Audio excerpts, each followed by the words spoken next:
Ok. Mais vous le reconnaîtrez que c'est masque là. Ok, on peut démarrer.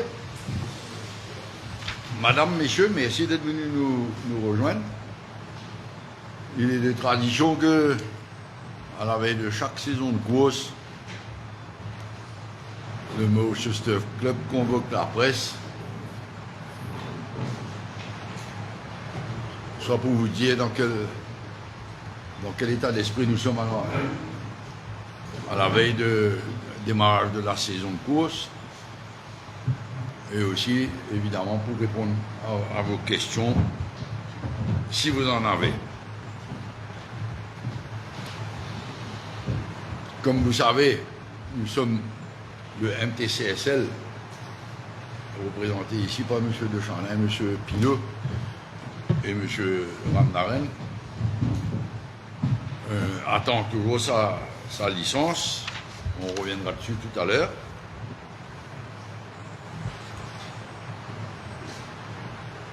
Je sais aussi que c'était parmi vous ont déjà parlé, ont interrogé sur les problèmes que nous avons eus en interne.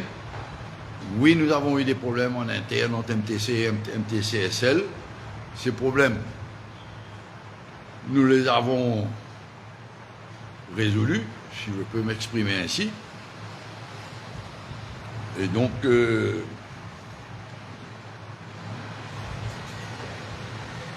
on est à nouveau sur la ligne du départ pour une nouvelle saison. Je vais revenir deux minutes sur la saison 2021. Vous savez que ça a été une saison pénible pour MTC, MTCSL, organisateur des courses, pour de multiples raisons. La première, on a démarré la saison avec cet accident épouvantable qui est arrivé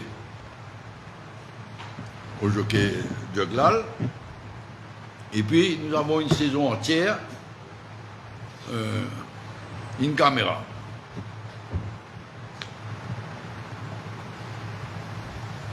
Avec comme conséquence des problèmes financiers, des résultats financiers importants pour MTCSL et donc pour le MTC. Malgré tout, le MTC a supporté financièrement MTCSL pour lui permettre d'aller au bout de sa mission, qui était celle d'organiser les courses dans les meilleures conditions possibles jusqu'à la fin de la saison.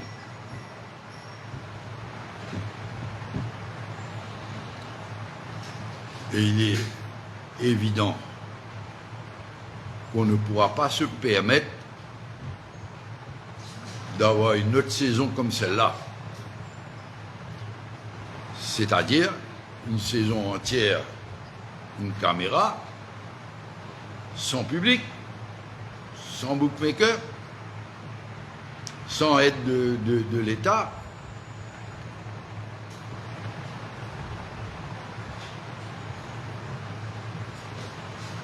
Et nous espérons donc qu'à partir de fin juin, puisque si j'ai bien compris qu'à fin juin, on va être en confinement, les courses auront une caméra plutôt.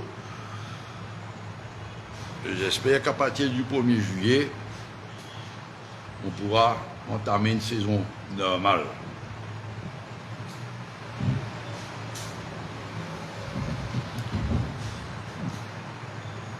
Là, j'aurais même fait une petite parenthèse.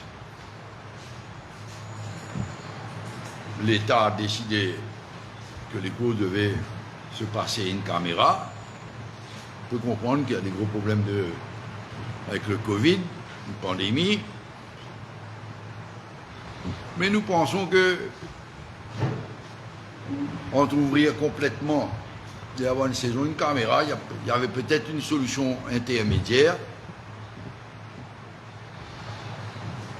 que nous avons pu discuter avec eux, par exemple, faire de sorte que les gens qui seront au Champ de Mars soient le pass vaccinal.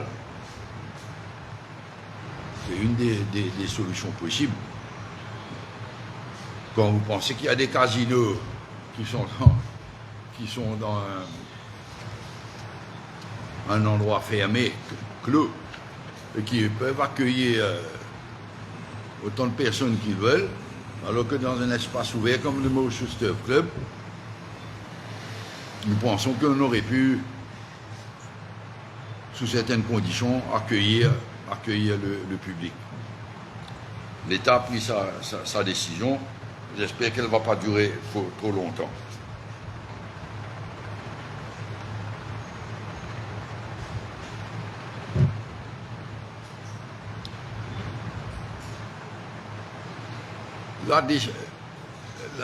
Le HRD a décidé de démarrer la saison le 23 avril, donc dans une semaine. En ce qui nous concerne, nous, MTC, MTCSL, on est prêt. On a reçu hier un dernier document, une dernière demande additionnelle de la GRA auquel nous sommes en train de répondre. Et il faut qu'on réponde avant midi et ça sera fait. Et puis, ça sera à la GRA de décider pour notre PMI.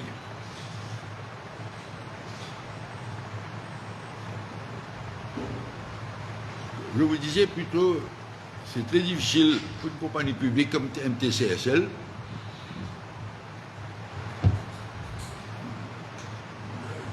de budgéter des pertes. Vous comprenez, après avoir perdu pendant un an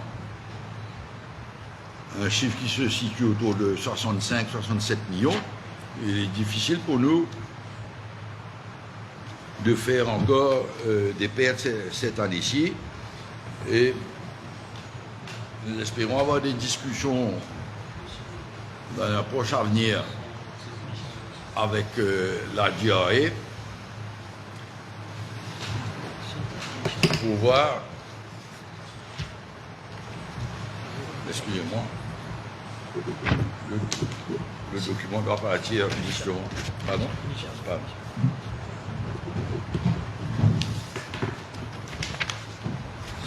J'espère que nous aurons des discussions dans un avenir donc rapproché pour voir avec la GRA qu'est-ce qui peut être fait pour augmenter les revenus de MTCSL.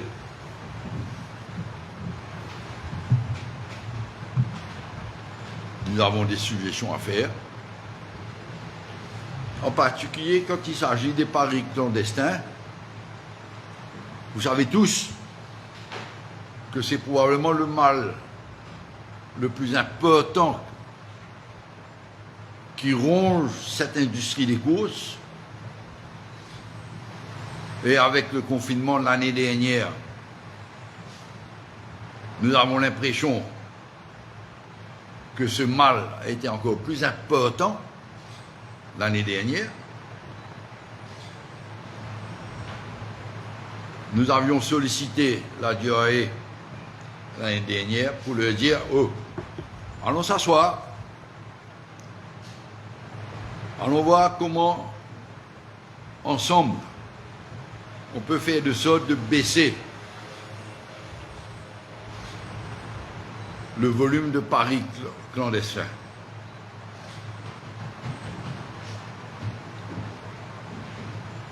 L'intégrité des courses, c'est important ça. L'intégrité au niveau des paris, c'est important aussi. Nous pensons, plus il y aura d'intégrité dans notre industrie, mieux notre industrie se portera. Donc là, je fais un appel donc, à la GRA, mais j'aurai l'occasion de le faire directement, pour leur dire, allons s'asseoir, allons discuter. Si je consomme, on peut trouver des solutions pour diminuer l'ampleur de ce fléau dans notre industrie. Nous avons des suggestions à faire en matière de betting, en particulier au niveau du Internet betting. On pense sincèrement que la pratique de l'Internet betting pourrait nous aider à rendre plus transparent le betting et aussi plus sécurisé. C'est une pratique commune à l'étranger et nous aurions aimé que les opérateurs de paris à Maurice pourraient utiliser ce média pour le betting.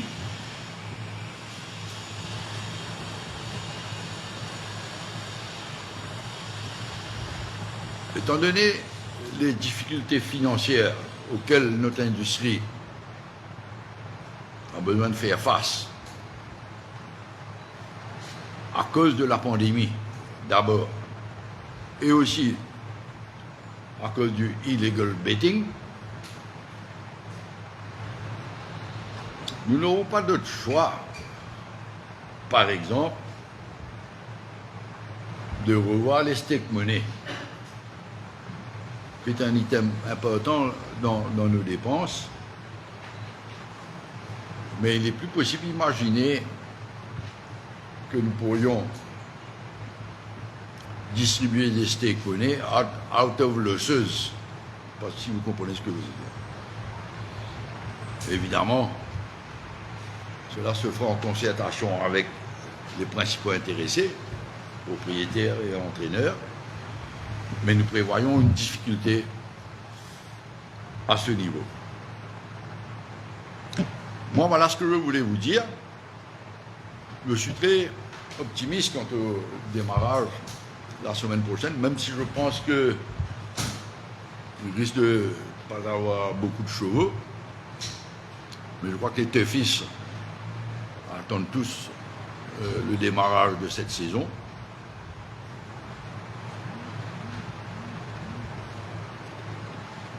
Je suis à votre disposition pour écouter vos questions, si vous en avez.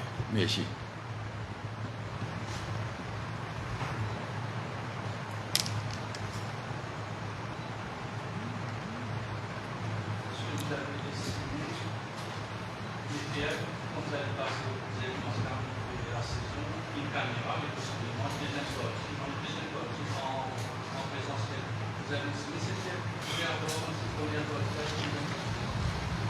Oui, il nous manque encore des données.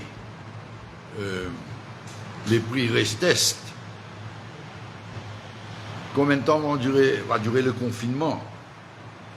Quel va être le nombre de bookmakers permis à l'intérieur des prémisseuses ici au Champ de Mars? Est-ce que l'État va nous écouter quand on a demandé de rouvrir, de donner des licences à certains bookmakers? Of course. Il y a beaucoup d'impondérables. Nous avons demandé aussi à l'État de revoir sa taxe sur les paris. Je crois que vous êtes tous d'accord avec moi. Plus la taxe est forte sur le betting, plus il risque d'avoir des paris illégaux. Nous avons demandé au gouvernement de revoir sa position à ce sujet. Ce sont des réponses que nous attendons avant de pouvoir finaliser un budget, même si on doit faire quelques assumptions, quoi qu'il arrive. Oui, oui, pardon? Est-ce que la NTCC a approché le gouvernement directement, comme l'avait demandé la NJOI et la JOI? Oui, oui. C'est-à-dire que le ministère des Finances, la NOI, par rapport à ces conditions. Oui, depuis une première fois en août l'année dernière, et une deuxième fois, si ma mémoire est bonne, en décembre, le 21 décembre, un truc comme ça. Pas de réponse. On va insister, hein, parce qu'on pense que pour le bien-être de notre industrie, il faudrait qu'on ait ce type de discussion avec les responsables politiques. Oui.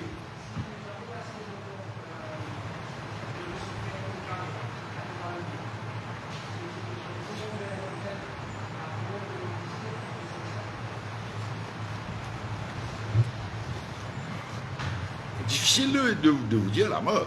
Bon, pour l'instant, on n'a reçu aucune aide de l'État. Nous sommes probablement une des seules industries qui n'a pas reçu d'aide. OK?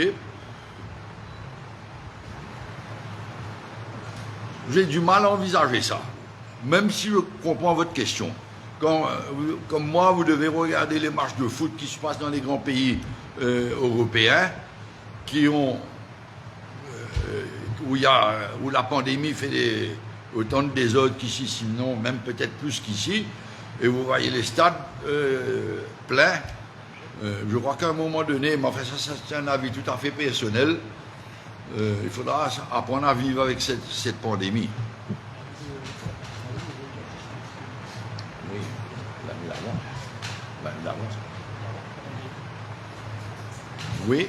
Dans les dettes du gouvernement, est-ce que la MDCSL a reçu l'année dernière le Covid Scheme à vous dire cette aide du gouvernement? On a reçu l'année d'avant. En sachant qu'il faut venir déterminer qu'est-ce qui est un prêt et qu'est-ce qui est un cadeau. Quand on prête de l'argent, ce n'est pas un cadeau, il faut rendre. Oui, c'est une aide.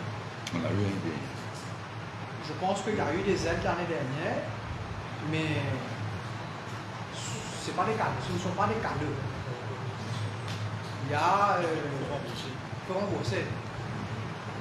D'après la loi. Donc, c'est une aide, allons dire, qui vient donner une bouffée d'oxygène dans le cash flow, mais ce n'est pas un cadeau.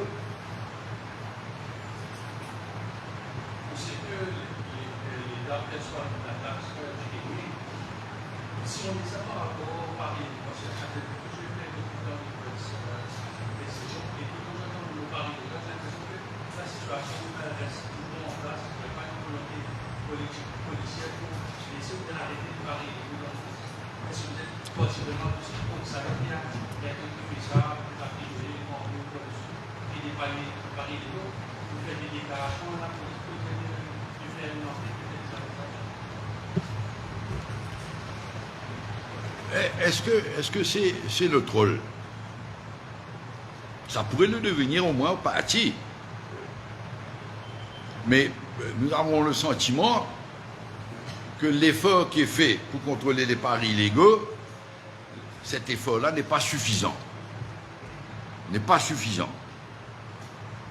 Vous, comme nous-mêmes, vous entendez toutes sortes de choses. Les gros gamblers, je ne connais pas beaucoup de gros gamblers, moi, qui passent dans le circuit officiel.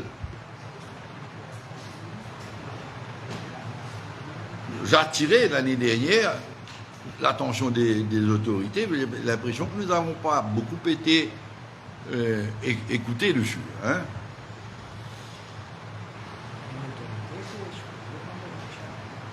Il existe une police des jeux, il faut l'activer. Bon, je vois que M.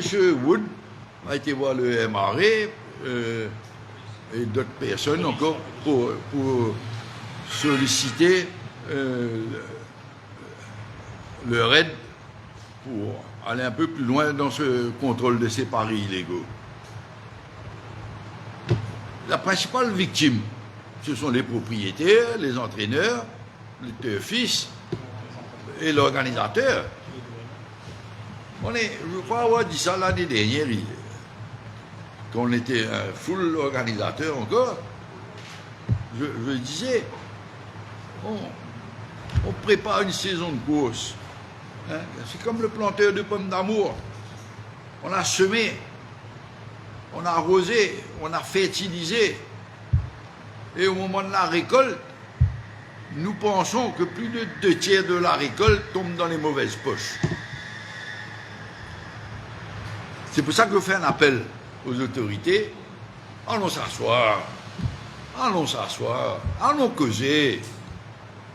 Si on peut aider nous aussi, on le fera. Mais l'effort principal doit venir des autorités gouvernementales, de la police des jeux en particulier. C'est un appel que je veux faire à travers vous, là. Hein.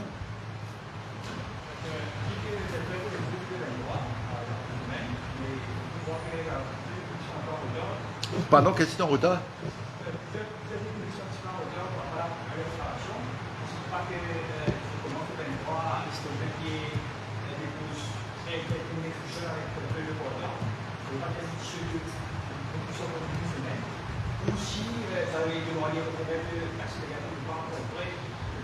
C'est plus sous notre autorité, ça. Je comprends ce que vous dites là. Les saisons précédentes, quand le Turf Club était seul à la barre, on a toujours commencé, on a toujours cette relation avec les entraîneurs. Je pense qu'il y a eu aussi des réunions entre le HRD et les entraîneurs. Hein. Il y a différentes raisons pour lesquelles certaines écuries ne sont pas prêtes. Et une des raisons aussi, c'est qu'on a eu un temps qui n'était pas toujours clément. Hein? Il y a aussi une espèce de manque de visibilité. Certains entraîneurs n'étaient pas sûrs quand la saison allait commencer. Et puis, il n'y a pas eu beaucoup d'achats de chevaux. On a eu des problèmes de African Horse Sickness en Afrique du Sud. Ça a été bloqué pendant quelques temps. Il y a différentes circonstances qui font que, en effet, certaines écuries ne sont pas prêtes. Et vous confirmez que la MDCSL est prête pour le 23 si elle obtient sa licence? Oui, mais qu'est-ce qui ne serait pas prêt chez nous? On est prêts, nous. Je vous entends mal, monsieur, c'est le ventilateur là, mon merde, là. Quels sont les?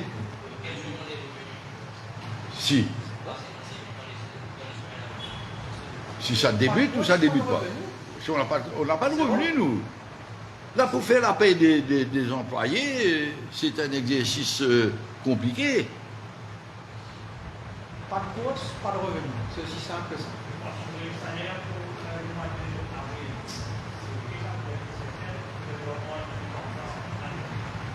Vous avez donné la réponse, Jonathan.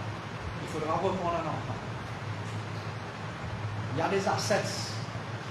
Je me permets de répondre, mon cher. Bien sûr, vas-y. Il y a des assets qui appartiennent à The Mauritius Turf Club. Et ces assets, il y a un floating charge sur les assets du club pour ouvrir des lignes de crédit. L'achat, ce n'est pas un cadeau. C'est un coup de main. Mais ce n'est pas un cadeau, il faut rendre. Donc,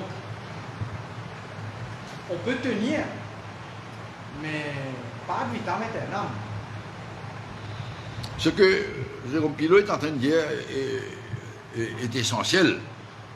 Le MTC, qui a organisé les courses pendant un certain nombre d'années, est en train, encore une fois, apporter toute son aide pour que cette saison puisse démarrer le plus tôt possible dans les meilleures conditions. Mais effectivement, on ne pourra pas continuer ad vitam aeternam de mettre en garantie les biens du MTC pour financer une saison de course qui aurait dû être financée par elle-même s'il n'y avait pas des paris illégaux, entre autres.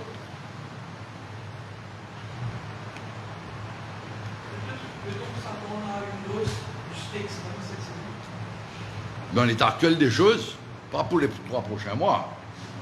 Après, oui, sûrement, j'espère. Mais encore une fois, nous avons fait un appel à l'État. 3 choses.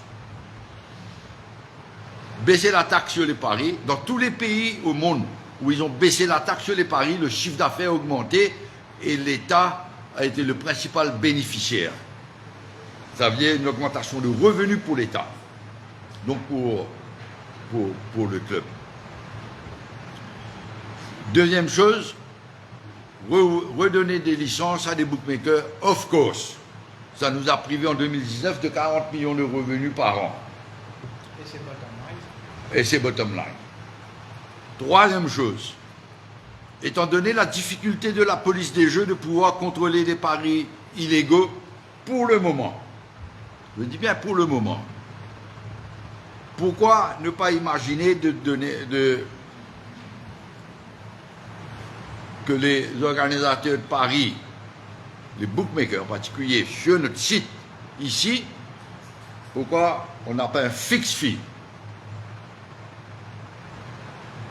On a vu trop de discrepancies dans les déclarations de revenus sur nos prémisseuses.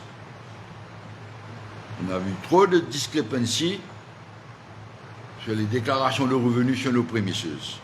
Puisqu'on ne peut pas contrôler, allons mettre ça entre guillemets, allons mettre des fixes fees jusqu'à ce que la police des jeux s'organise et puis on revient à l'ancien système, un pourcentage sur les revenus. Voilà des solutions concrètes qu'on est prêt à discuter avec l'État et voir quelles sont les possibilités d'implémenter ces décisions dans les meilleurs délais.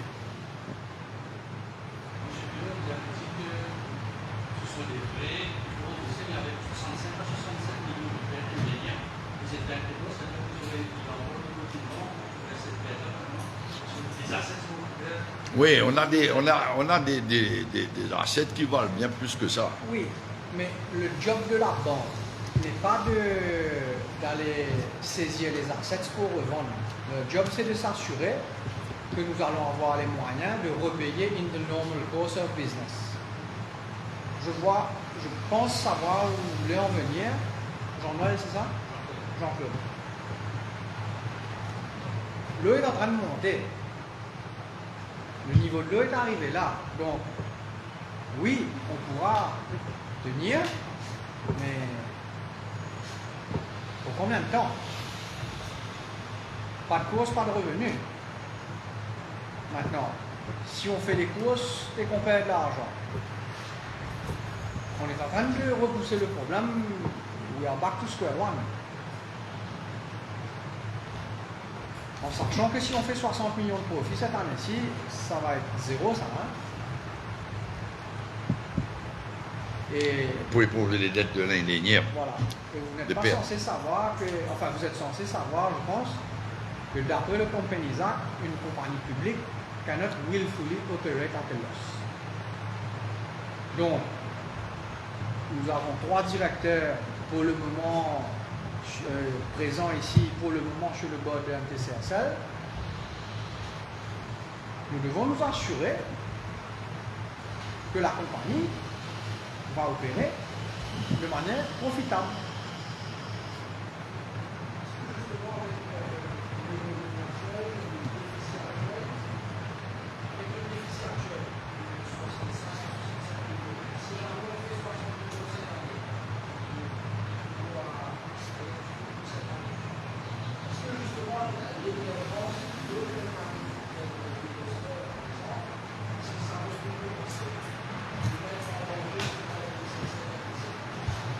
Pas vraiment. Parce qu'une nouvelle compagnie aura des coûts de location des infrastructures, hippodromes, gradins, loges, yards, centres d'entraînement. Je ne pense pas qu'ils pourront être plus compétitifs. Mais on est dans un free market, ok. Mais ça va être dur pour la...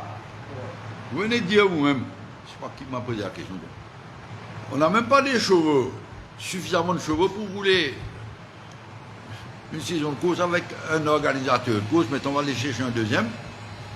Oui, on peut tout dire, mais il y a un moment donné, il faut regarder la vérité en face. On n'a même pas assez de chevaux pour une saison de course complète au champ de masse avec MTCSL comme organisateur. Vous voulez un deuxième organisateur, mais pourquoi pas 3, 4 aussi après? Il faut être sérieux là, hein, il faut être sérieux. On peut dire que la MTCSL est serein par rapport à la concurrence. Mais Très sûr. ça, vous parlez de concurrence, de quelle concurrence? Pour l'instant, notre seule concurrence, c'est les paris illégaux. De quelle concurrence vous parlez? Il faut être sérieux. Il faut être sérieux. On a suffisamment de soucis pour pas aller s'embêter avec des propositions un peu farfelues que nous avons entendues ces derniers jours.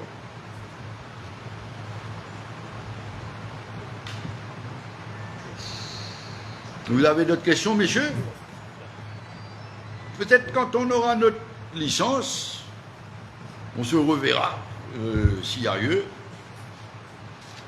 s'il y a d'autres développements. En tout cas, je compte sur vous. Je compte sur vous pour nous aider quand le confinement ne sera plus là, à ramener des fils ici. Personne parmi nous ici, on peut deviner, sentir quel va être le comportement des deux fils après 1 an et quelques de confinement. Parce que certains auront pris l'habitude de regarder les 2 pieds en éventail, la télévision. Est-ce qu'ils vont revenir? Il y a des questions que nous-mêmes et vous-même, vous devez vous poser. On aura besoin de votre aide pour rendre au Champ de Mars tout le charme qu'il avait. Donc j'espère qu'il sera de retour en fin de saison. Merci, messieurs. Oui. Oui. Pardon. On aurait d'autres questions. Sur les 8 directeurs de la MTCSL, Oui. combien ont leur PNL? 4, je crois. Stéphane de Charlin, Paul-France Tenant, Hirsch Wumchen, Nicolas Carlozin avait un Personal Management License.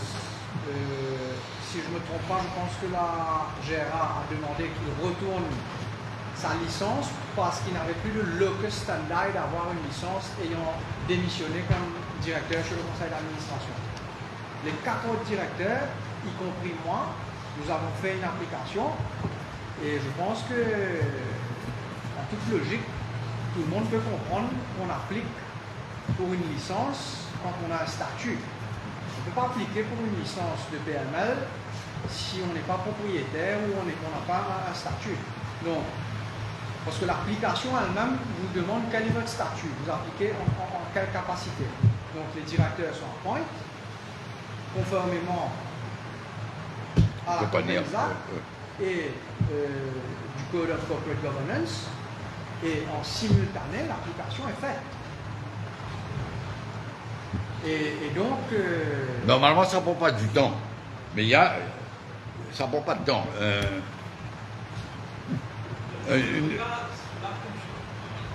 Oui, mais on sait pourquoi. On sait pourquoi. Vous devez savoir vous-même pourquoi.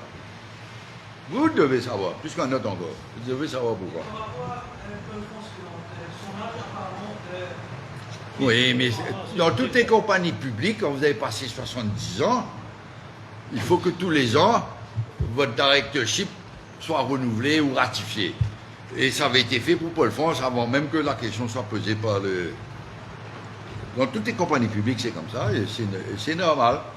C'est prévu par le Companies Act. C'est-à-dire qu'un directeur d'une compagnie publique, ou même privée, je pense, quand il arrive à 70 ans, mais certainement public, oui, il arrive à 70 ans, à l'Assemblée Générale, de facto son mandat prend fin, donc il faut le réélire. Tous les ans. Il a été réélu. Et ce sont les actionnaires d'une compagnie qui appoint and remove directors. Et à savoir, il y a un seul actionnaire. Donc le board des administrateurs du MTC décide pour le seul et l'unique actionnaire. Ok, messieurs, vous avez d'autres questions là? Pardon? On va essayer de le faire le plus vite possible, mais vous savez que confinement, on n'a pas le droit d'avoir plus de 50 personnes. Ok? Et nous sommes 650, un truc comme ça. Vraisemblablement avant fin juin. Oui. La question que je peux considérer discussion avec la Pas tout à fait résolu, mais avec l'MBC. Vous avez eu l'information avec les Non, il faut renégocier. On a Non, encore mais, renégocié, hein. Sur notre site à nous, oui. Oui, ça oui. Sur notre site à nous, oui. Mais il y a une négociation qui se fait avec l'MBC. Vous êtes en cours de négociation. Je crois qu'ils ont commencé à causer, mais il y a eu un changement de management là. Hein. Donc il peut y avoir un petit trou d'air, mais en début de semaine, tout ça va. Au stade préliminaire, si on veut dire. Ok, messieurs. Bonne journée. Merci d'être venus.